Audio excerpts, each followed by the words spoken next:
Kondisi Ivan Seventeen, jalani operasi pengangkatan tumor di kepala.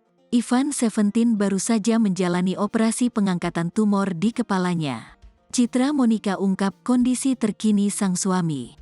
Vokalis Rivian Fajarsyah alias Ivan Seventeen bagikan kondisi terkait kesehatannya. Rupanya, suami Citra Monica ini baru saja menjalani operasi. Diketahui, Ivan mengidap tumor di kepalanya. Benjolan itu terlihat jelas kala Ivan menunduk dan menghadap ke depan. Ivan Seventeen kini masih terbaring di rumah sakit.